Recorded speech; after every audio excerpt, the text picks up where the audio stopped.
راسه زه اجان در ښکاره کوم مشران در ښکاره کوم په ژره در ښکاره کوم په سپینه ژره در ښکاره کوم ښه ښایسته کمرې لونګۍ یې تړلې دي راسه کشني کشني بچان د بل چا د ځانه سره لګولي دي 100,000 25,000 50,000 تنخوا ورکوي بیا یې خپل موټر ورکړی د کروڑ والا دا چلوه تا دې د الله هغه کلام ووایي چې الله پر محمد رسول الله را نازل کړی دا تا د چی لپاره کوي ما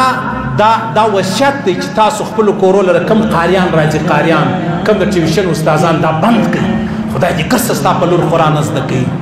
راسله ما پوښتنه وکړه خدای دې ګرڅه ستا لور ستا بچی داسې انپړه کې چې هلته کاغذان ټولې عزت به دې بچای وي عزت به دې بچای وي علیه صلات وسلام له یو سړی راغی پوښتنه یې ځینې وکړه ولې یا رسول الله ما ته داسې لاره راوښیه چې زه د رسوایي څخه بچا اوسم داسې لاره ما ته راوښیه چې زه د رسوایي څخه بچا اوسم د الله رسول ورته ویلې ول د بدکارۍ څه ځان ګوره بدکاري پېژنې زه به هغه تورې نه وایم سبا به بچیانې په کور کې د زما بیان اوري نو هغه تورې زه وایم نه بدکاري د دې څه ځان ګوره الله به تا د رسوایي څخه بچوي دا بدکاری دومره عامه سوې ده دومره عامه سوې ده عزیزانو په خدای قسم کې خلک ګناه بولي ده زما او ستا په ښار کې ورسه دغه خلک دي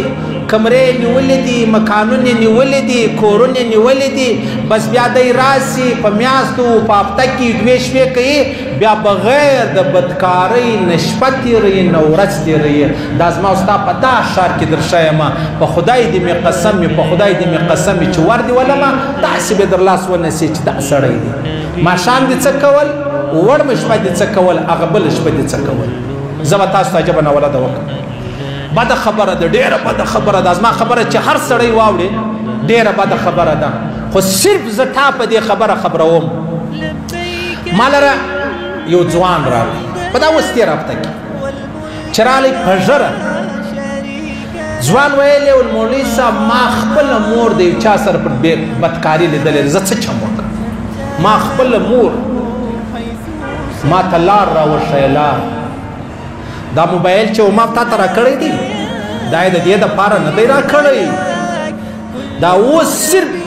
صوفیانو څو بې عزتي وسوله دا موبایل په برکت او زموږ د هغه زنانو چې هغو برقې کولې زموږ د برقو د دې ژرې څو بې عزتي وسوه په دا ښار کې ورسي دا لږ نشه چې سره دورې دورې د هغه په ټولو خبرو خبر دی نن چې حاجي حج لره ځي سعودي والا دا غټ دا ټچ موبایل چې کوم دی دا یې لازمي کې دا به لرې بیا راتلی چې د غیر څه راتله دا چې ما او تا ته کاپیران دونه خوارۍ کاږي د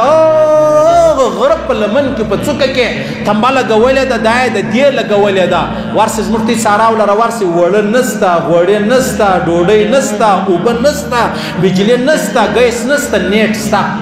نیټورک شته انجونې دې څه وایي ښځې دې څه وایي الفان دې څه وایي بیا وایي وایي ما خپله مور پر بیا لارې ولیدله لار راوښیه مور وژلی سم لا اله الا الله قدر وقت خلاف درته وایم ښه اوس څه چم کوو اوس یو سړی وایي زما لور د موبایل ورسره دی په کالج یونیورسټۍ کې د بس مجبوري د موبایل ته ډېر ضرورت لري دا موبایل چې کوم ضرورت ورته لري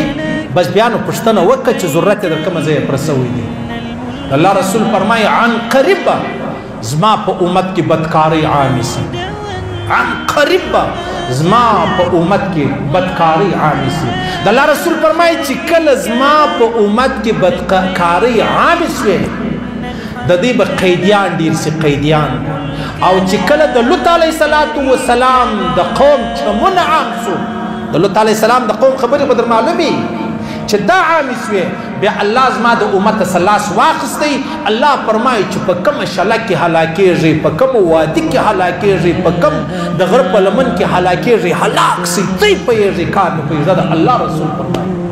چې بدکاري عامه سوه قیدیان به ډېر سي او چې کله د لوط علیه السلام د قوم خبرې عامې سوې بیا به الله زما د امت لاس واخلي چې په کومه شله کې په کومه وادي کې په کوم کډي کې ولوېدو هلاک سو ورک سو غرق سو تباه سو الله رسول فرمایي الله فرمایي ما ته هېڅ باک نشته پر دې خبرو باندې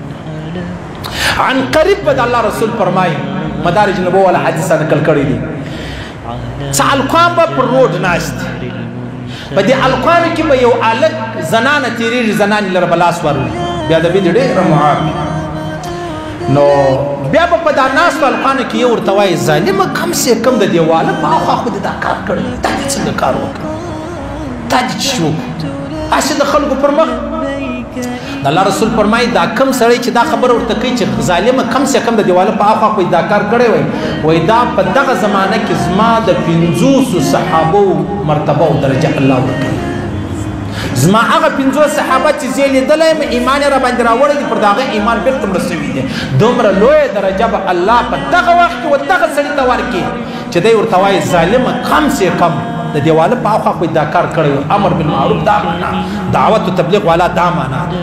دا د الله رسول فرمایي راسه زه اجان در ښکاره کوم مشران در ښکاره کوم په ژره در ښکاره کوم په سپینه ژره در ښکاره کوم ښه ښایسته کمرې لونګۍ یې تړلې دي راسه کشني کشني بچان د بل چا د ځانه سره لګولي دي 100,000 25,000 50,000 تنخوا ورکوي بیا یې خپل موټر ورکړی د کروڑ والا دا چلوه تا دې د الله هغه کلام ووایي چې الله پر محمد رسول الله را نازل کړی دا ته د چی دپاره کوي څوک پیدا غریب دی څوک پیدا یتیم دی څوک پیدا مظلوم دی څوک یاره پلار یې بېروزګاره دی تو خدای ته ووایه د ده پر عزت دې نه دی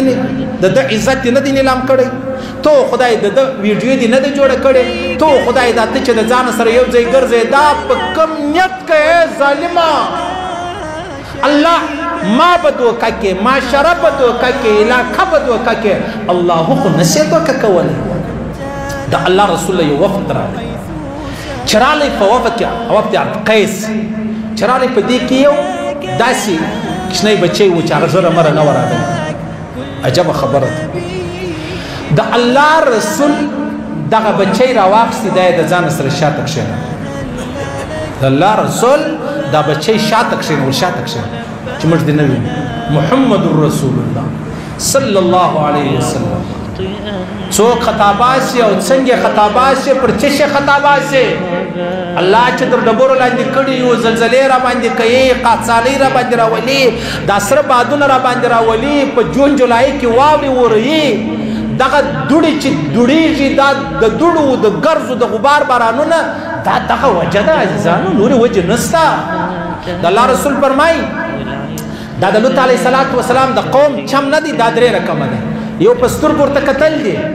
یو لاس مې لاول دي یو هغه چل کول دي چې کم دي دا درې خبرې صحیح سلو محمد رسول الله دا کوچنی بچی د ځان شاته کښېنوم دا وفد راغی څنګه م جهان خطا ایستلی دی څنګه مې علاقه خطا ایستلی ده څنګه مې دین و اسلام خطا ایستلی دی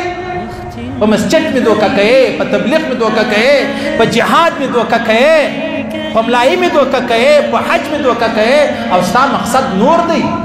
دا کوچنی بچی دی دا یتیم دی دا بېوزله دی دا پلار یې بېروزګاره دی پلار یې مړ دی دا د یو کونډې بچی دی ښه د کونډې بچیان نور لږ ولو څنګه ته راولاړ شو هغه دې کې پیدا کړي چې ستا دپاره ستا د طبیعت ستا د مزاج مطابق دی تا څنګه د کروڑ روپۍ موټر وده ته په لاس ورکړی دی تا څنګه ښایسته آیفون وده ته وراخیستی دی تا څنګه د ځان دپاره 15 جوړې کوې 15 جوړې د دپاره وکړې خلک خطا باسي د بدکار زو د لواتت زو د بدکار زو جهان خطا باسي دا څونه بد حال دی د الله رسول فرمایي عن قریب به زما پر امت دغه حال راسي عن قریب او عن قریب یې زه تا ته په دغه ښار کې درښایم په دغه ښار کې یوه نه دوې نه لس نه دا مردا خیال دی ډېر زورور عجون دی ډېر زورور عجون کوي ډېر زورور صوفي دی ډېر زورور پر شریعت برابر دی ډېر زورور د لوط علیه السلام د قوم پر لاره روان دی ډېر زورور روان دی ابو هريره ویلې ولکه رښتیا خبرې شروع کې سر به د چپې خوا راکاټ دی کما وتی ته رښتیا خبرې شروع کړلې ته به سم بې غیرت ته ملا مې خوښ دی شاید پستې پستې خبرې درته کوي دا ستا زړه تر خوشحاله کوي په لا اله الا الله که زړه در خوشحاله کوي خدای دې دی خفه که خدای دې دی پریشانه که چې کور ته ولاړ شي د هغه مخ پسې اټې کوم سي دا زما او ستا عزت ولې نه لامېږي زما د بچي او ستا د بچي څه فرق دی زما د بچو د یتیم څه فرق دی زما د یتیم او د بل غریب د بچي څه فرق دی خامخا به زه په خپل بچي خوا بدوم دا نشي کېدلی دا د ایمان تقاضا نه ده دا د اسلام تقاضا نه ده دا د پښتونوالي تقاضا نه ده د الله رسول توای هغه سرای یا رسول الله ما ته داسې لار راوښیه چې د رسوایي څخه بچاو سم. د الله رسول فرمایي بدکارۍ ځان ګوره، د بدکارۍ څخه ځان ګوره. اوس مې خوښه خپله ده، ما دا وصیت دی چې تاسو خپلو کورو لره کم قاریان راځي، قاریان کم د ټیوشن استادان دا بند کړي. خدای دې ګرڅه ستا په لور قرآن زده کوي. راسله ما پوښتنه وکړه، خدای دې ګرڅه په ستا لور ستا بچی داسې انپړه کې چې هلته کاغذان ټولې عزت به دې بچای وي، عزت به دې بچای وي. تر علي قاري صاحب دې راوستلی، ټیوشن ماسټر دې راوستلی، ډېر ښه سړی دی.